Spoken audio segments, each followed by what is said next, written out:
Hi everyone, Britta Albert here. If this is your first time here, I am a transformational life coach, and my goal is to help you overcome the obstacles that are in the way of you living your best and most authentic life. I post every Monday and Friday. In this video, we're going to discuss who has control, why it might be hard for us to let go of control, what holding on to it does to us, and then finally, how to let it go. But before we get into that, I want to give a shout out from the video about change. This is from Frostbite, and Frostbite says, "Great video. I find these tips very useful." I'm so glad to hear that, Frostbite. Thank you so much for commenting. If you want to see your comment in one of my videos, go ahead and comment below what you love most about this video or what you find helpful or impactful in this video. On to our content. So number one is going to be to acknowledge that you have a need to be in control. You are the one that is in control. And pro tip, we all have the need to be in control. We are creative creatures. At one stage or another, we want to know that we're in control of any given situation, that we are in control of our safety, that we are in control of our survival.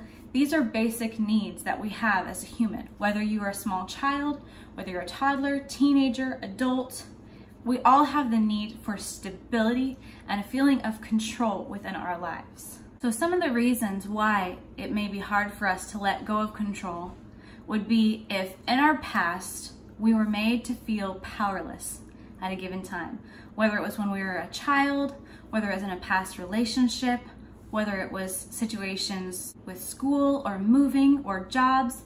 There's ever a situation in our past that we felt powerless. When we finally get to a point in life where we do have control of our life, we do have control of our situations, it's really hard for us to let go of that because there's that fear, that pain, that trauma that's driving that need to control either people in our environment or everything about our environment in general. It's very, very difficult to let go of the control when you didn't have it and then you finally get a taste of it again. When you become an adult and you really have a good, firm grasp on where your life is going, what your goals are, what your dreams are, man, it's really scary to let go of that control because you've worked for this, you've built this life and you don't want to see it gone. It might not be safe to trust others to be in that journey with you. Another reason that it might be hard to let go of control is if at some point in your life you had to be the parent when you were a child. If you had to be the parent to your parents, or if you had to be the parent to your siblings, either emotionally or literally, that can also be a very scary situation for a kid. Or just the fact that you have been raised with this mindset of you're the leader, you're the responsible person. Also, likewise, if you found that you are the adult in your friends group, you're the one that people go to when they need advice. You're the one who makes the sound decisions that keeps everybody on the right track. You're kind of the mother or the father of your group of friends, either in school or just out in life or at work. You find yourself as the emotional person that's really driving the group and leading everyone. We tend to associate controlling people with something negative, whether it's that they are overbearing or that they're mean, or when you hear of like a controlling relationship, it has a really negative connotation to it because a lot of times it is. When somebody is controlling, especially if they're controlling you, then we have this, oh, you're infringing on my free will, which is not okay. But control does not come from a place of malicious intent most of the time. It comes from a place of fear and it comes from a place of hurt. And it's just you don't feel safe to, like I said, allow somebody to be a part of that journey with you.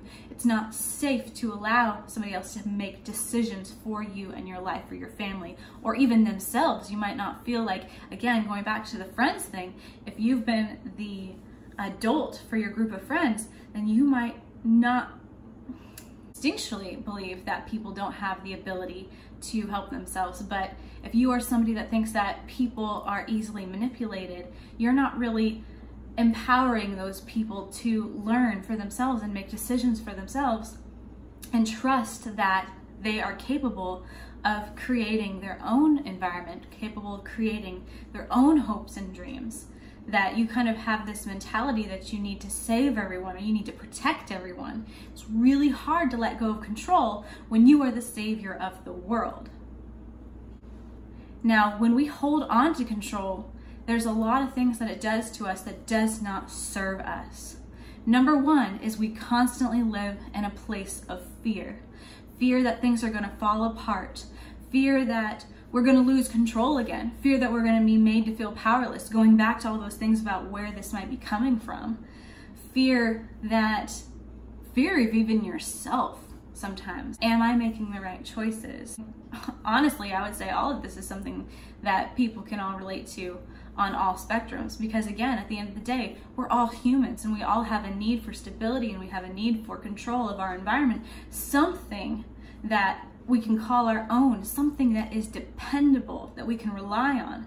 But where does it become a problem? It becomes a problem when it's the driving force.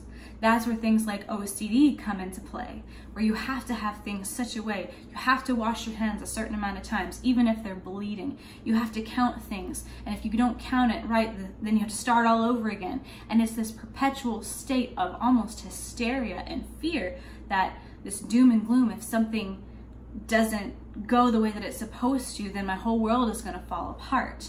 So then what births that is anxiety. That's another thing that comes up a lot of times when we don't let go of control.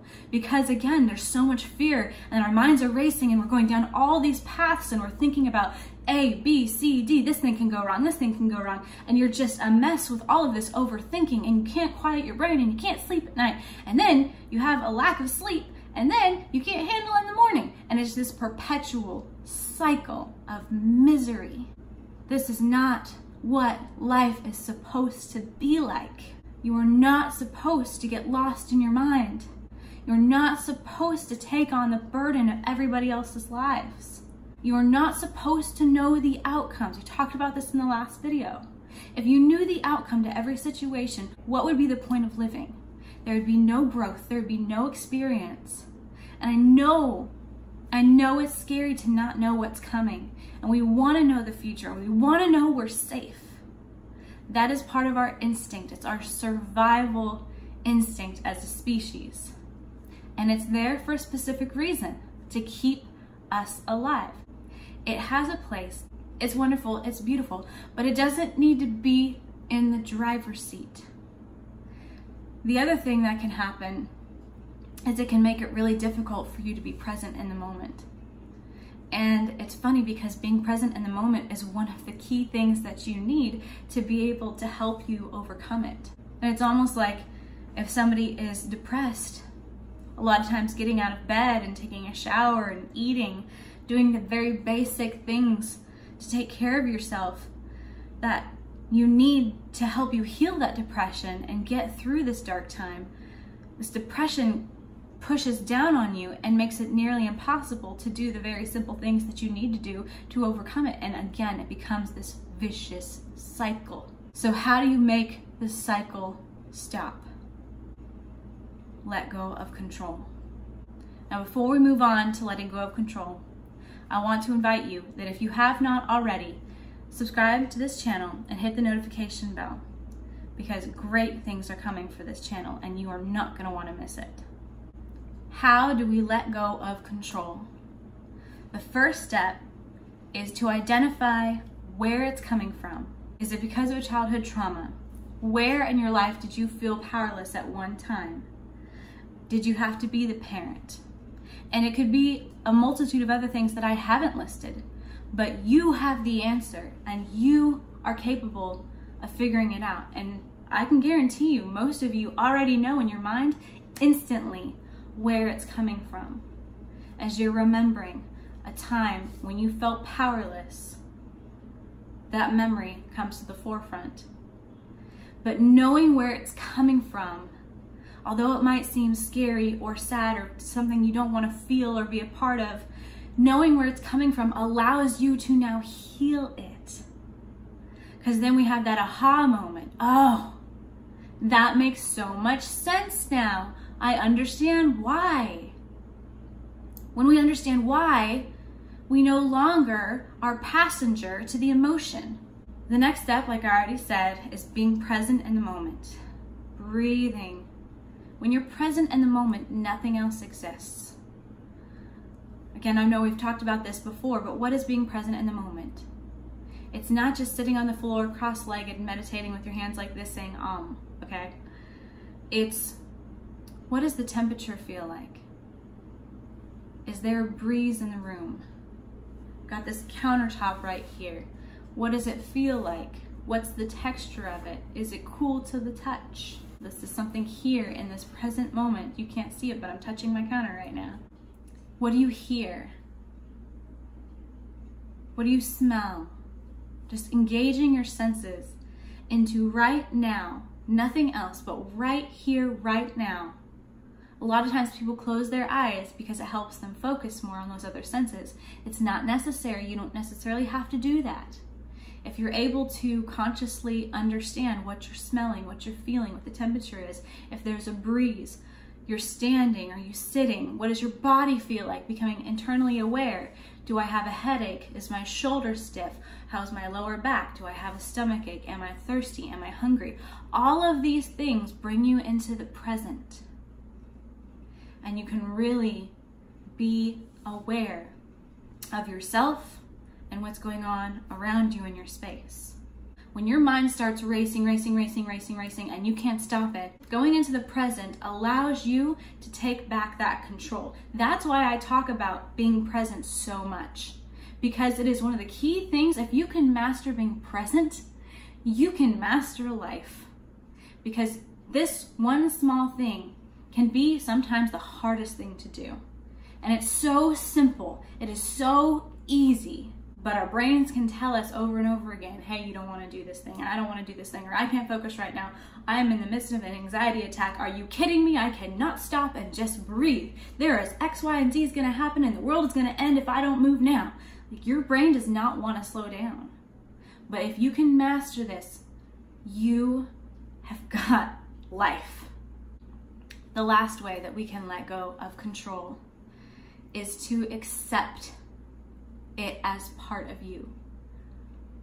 Are you okay to allow this to exist?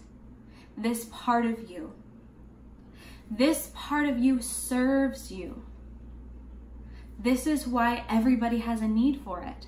Like I already said, we have basic needs as a human being for survival.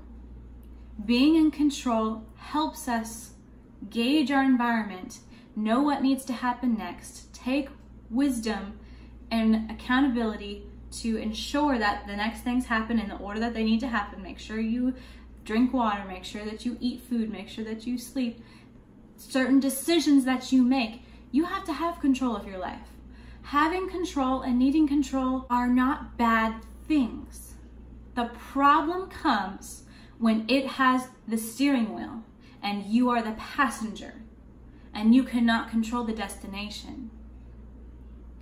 How you let go of control is to stop fighting it, stop hating it, don't surrender to it. That's two very different things. Allow it to exist, be grateful for it. Enter that space of gratitude when you are present. I am thankful for my desire to control. I do not need you to protect me in this way anymore. I've got this. You're an adult. You've graduated. You don't need the control to protect you and carry you and be your parent anymore. You are fully capable of making wise decisions for you and your family. And you are capable of having the wisdom of when to let go and trust others and empower them to also make their own decisions. It is so much more powerful to empower somebody than to be their parent and make those decisions for them. Obviously, if you're a parent, there's a time and season for that. But if they're not your kids, or they're over the age of 18, it doesn't serve you and it doesn't serve them to control their choices and their decisions anymore. It doesn't. It causes headache for you, frustration for you, headache for them, frustration for them, can cause divisions in the relationship. You don't need this. Take back the steering wheel. Thank you. Thank you, control, for helping me get to where I am right now. Thank you for giving me a drive and not accepting mediocrity in my life. I'm grateful for this experience, and I allow this to be a part of me, the good and the bad. There's no good and bad. It just is. It's a part of you, and it's okay to allow it to exist. But you have control of control. How does that feel? You have the steering wheel. You have the wisdom. You do. You are creative, resourceful, and whole. Everything you need is already within you. Thank Carol Granis for that. She taught me that. And I'm forever grateful because it resonates in the depth of who I am. So now I invite you, if you have not booked your free definition session yet, book it below. I'm telling y'all, this is something that you don't want to let another day go by without booking. In this definition session, we are going to go deep on really getting clear, really defining what your purpose for life is. We're going to define what your dream is, and we're going to define what's standing in your way. We're going to create a plan to help you overcome those obstacles so you can stop living this life of a lie and start finally living a fulfilled, authentic existence. And again, I invite you, if you have not already subscribed, go ahead and hit that red subscribe button below, and also hit the bell notification so that way you get notified of all of my future videos. Our next video is going to be a viewer request, actually, how to deal with a dysfunctional family. So I know you don't want to miss that. If you have not already, hit that bell notification so you can see that next video. Now this video right here is going to be what YouTube recommends for you based upon your watch history. If you hit my face right here, you'll be subscribed to my channel.